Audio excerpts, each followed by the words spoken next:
और माँ सती की जो सहेलियां हैं उन्होंने इंद्राणी से पूछा, ब्रह्माणी से पूछा, बोले ये कहाँ जा रहे हैं? बोले अरे तुम्हें नहीं पता? बोले तुम्हारे पिताजी के यहाँ बहुत विशाल यज्ञ का आयोजन है और तुम्हें तो पहले चले जाना चाहिए था, तुम अभी तक नहीं गई है? क्योंकि बेटी का जो मन होता है बोले वो मायके में भी रहता है। अगर मायके में कोई आयोजन हो रहा हो, कोई शुभ कर्म हो रहा हो तो बेटी का मन वहीं रहता है। माँ सती ने जैसे ही सुना भगवान भोलेनाथ से आग्रह किया। भगवान भोलेनाथ ने माँ सती को बहुत समझाया, बोले देवी वहां जाना ठीक नहीं है, तुम्हारा वहां जाना बिल्कुल ठीक नहीं है, उचित नहीं होगा। भगवान भोलेनाथ ने बहुत समझाया लेकिन सती नहीं मानी। जब सती नहीं मानी तो भगवान भोलेनाथ को प्रणाम किया और मां सती आज कैलाश से निकल गई। सूत जी शौनकादिक ऋषियों को कहते हैं, बोले राजन मां सती आज जैसी कैलाश से निकली भगवान भोलेनाथ ने देखा, बोले अब तो ये वापस नहीं आने वाली। अपने नंदी इत्यादि गणों को आदेशित किया, बोले जाओ मां सती को छोड़ कर के आओ। मां सती जैसी हरिद्वार में पहुंची, पिता भवन जब गई भवानी, पिता भवन जब गई भवानी, पिता भवन जब गई भवानी, पिता भवन जब गई भवानी, दक्ष त्रास का हुनसन मानी, दक्ष त्रास का हुसन मानी, सादर भल ही मिली एक माता, सादर भल ही मिलई के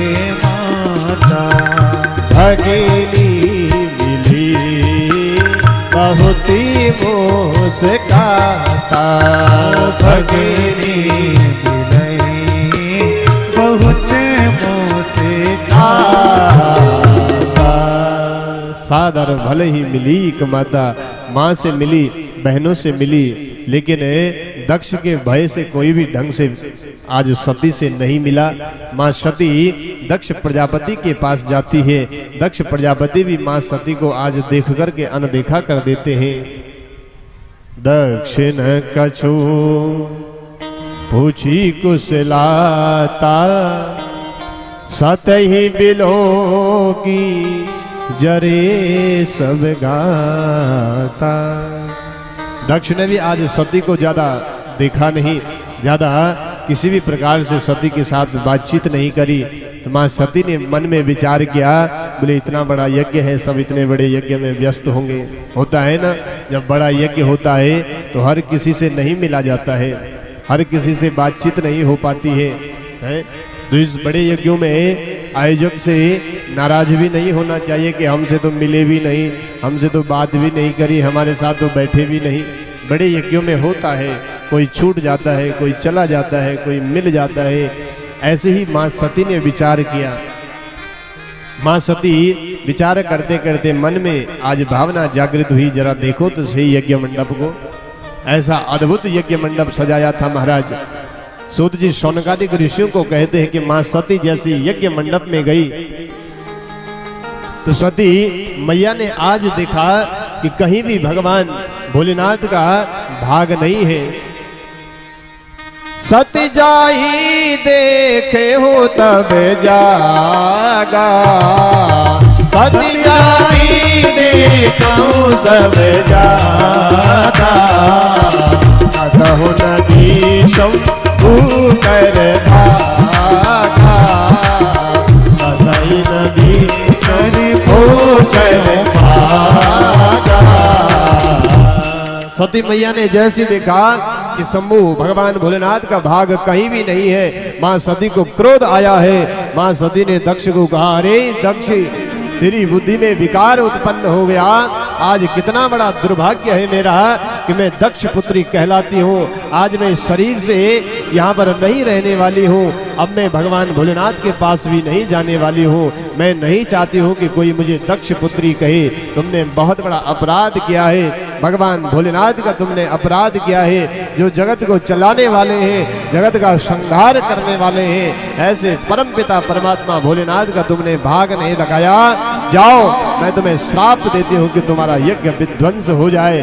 और मां सती के कहने पर सभी गणों ने आज यज्ञ विध्वंस कर दिया, आक्रमण किया है। देवता लोग आज नारद जी इत्यादि भगवान भोलेनाथ के पास पहुंचे हैं। आज जैसे भगवान भोलेनाथ को समाचार दिया, भगवान भोलेनाथ ने आज क्रोध अवस्था में अपनी जटा को पटका है।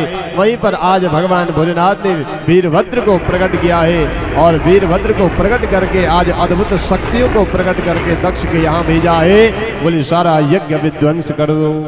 इधर मां सती ने भगवान भोलेनाथ के चरणों का स्मरण किया है और वहीं पर अपने ब्रह्मरंध्र में अपने प्राणों को स्थापित किया और मां सती वहीं पर आज मां सती का देह शांत हो गया।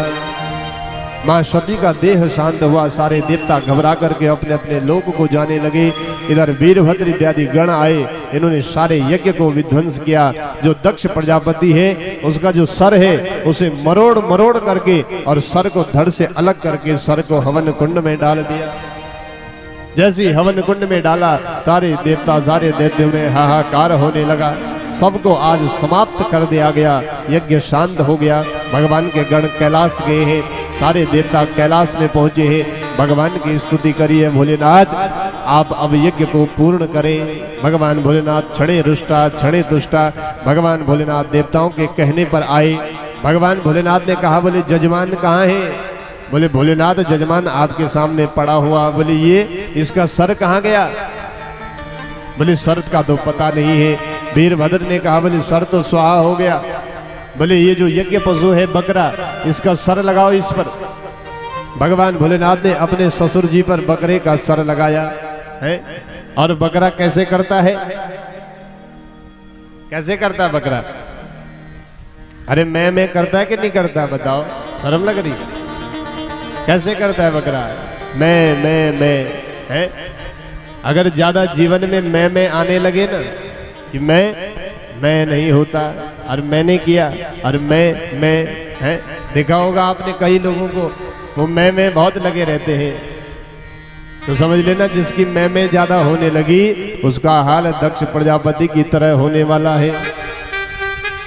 मैं और मोरी तोरी ते माया, मैं और मोरी तोरी ते माया, जाके बस यह जीवन काया, जाके बस यहाँ जीवन काया।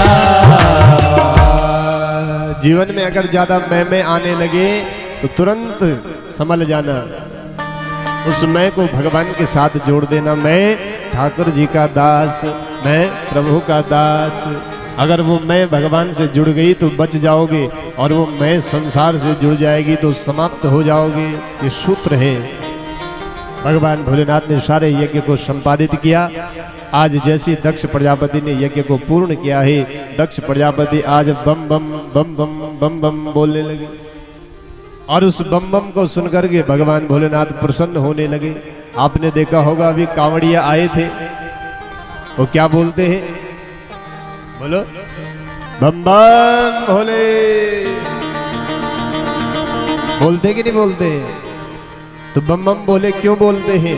बोले बम बम इसलिए बोलते हैं कि जब हम भगवान भोलेनाथ के चरणों में रह करके बम बम भोले बोलते हैं तो भोलेनाथ जी को ससुर जी की याद आ जाती है और ससुर जी की याद आती है तो भोलेनाथ प्रसन्न हो जाते हैं। बम बम भोले। अरे एक बार बोल तो लो, बताओ, बम बम भोले। ये बाबा